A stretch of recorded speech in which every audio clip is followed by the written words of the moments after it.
Online study श्रृंखला में आपका स्वागत है। मैं मिथिलेश सोलंकी, सहायक आचार्य इतिहास, राजकीय महाविद्यालय रावतबाटा, और आप मेरे साथ पढ़ रहे हैं आधुनिक भारत का इतिहास। आधुनिक भारत के इतिहास का जो टॉपिक है, भारत में यूरोपीय कंपनियों का आगमन।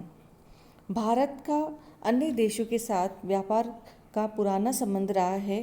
प्राचीन काल से भारत अनेक मार्गों से, स्थल जल दोनों से, विभिन्न देशों से व्यापार करता था। 17वीं शताब्दी में ऐसी क्या परिस्थितियां उत्पन्न हुई जिसने यूरोपीय समुदाय को पूर्वी क्षेत्रों में आने को विवश कर दिया? वे क्या कारण थे जिनकी वजह से उन्होंने भारत का रुख किया? इस सभी बातों की हम इस टॉपिक में चर्चा करेंगे।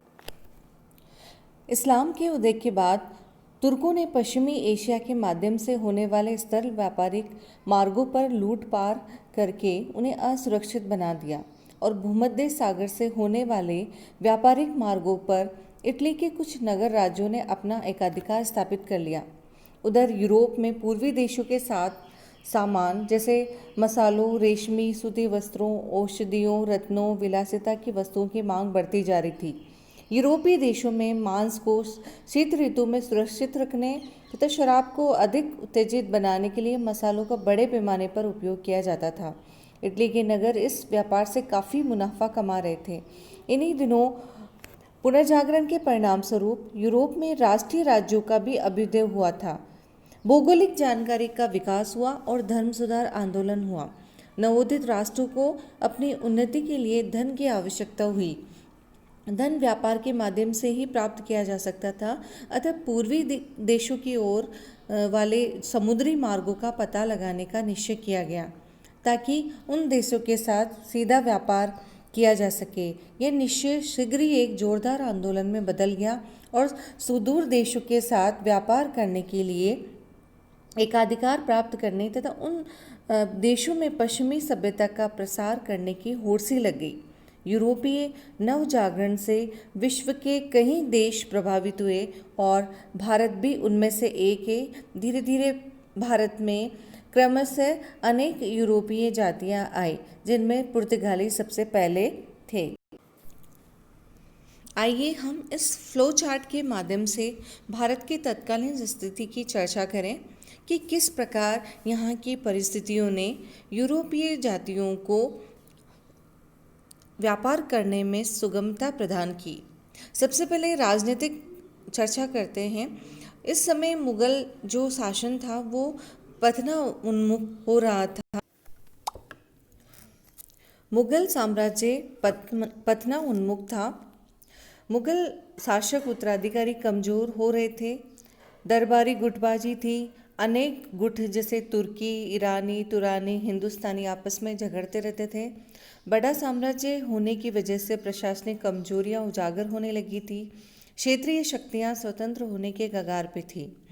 इन सभी कारणों की वजह से ब्रिटिशर्स ने यहाँ पे एक छत्र साम्राज्य स्थापित करने के लिए प्रेरणा ली। दूसरा, अगर हम आर्थिक व्यवस्था की चर्चा करें, कृषि प्रधान अर्थव्यवस्था थी। भू राजस्व ही आय का प्रमुख स्रोत था। समाज कई भागों में बटा हुआ था और ऊंच नीच की भावना थी। शासित और शासक के बीच में बड़ा फर्क था।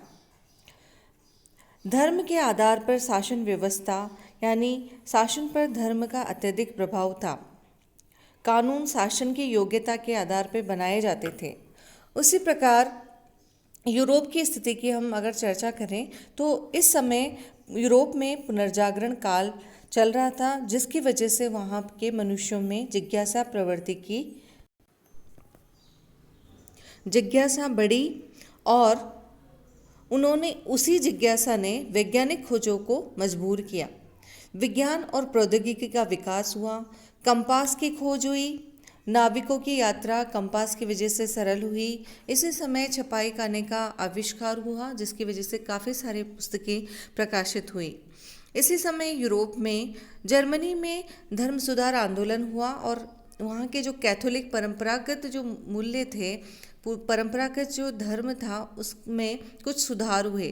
प्रोटेस्टेंट जो धर्म था वह मार्टिन लूथर के नेतृत्व में विकास की बात करता था। इस वजह से यहाँ पे धर्म में काफ़ी सुधार देखने को आया। यूरोपीय देशों में आपस में प्रतिस्पर्धा बढ़ी और ईसाई धर्म गुरु पोप की मध्यस्थता से स्पेन और पुर्तगाल जैसे देश नए देशों की खोज करने के लिए आगे आए।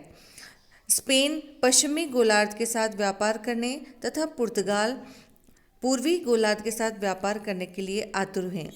अगले वीडियो में हम भारत में क्रमशः यूरोपियों का आगमन, जिसमें सबसे पहले पुर्तगालियों का आगमन पढ़ेंगे।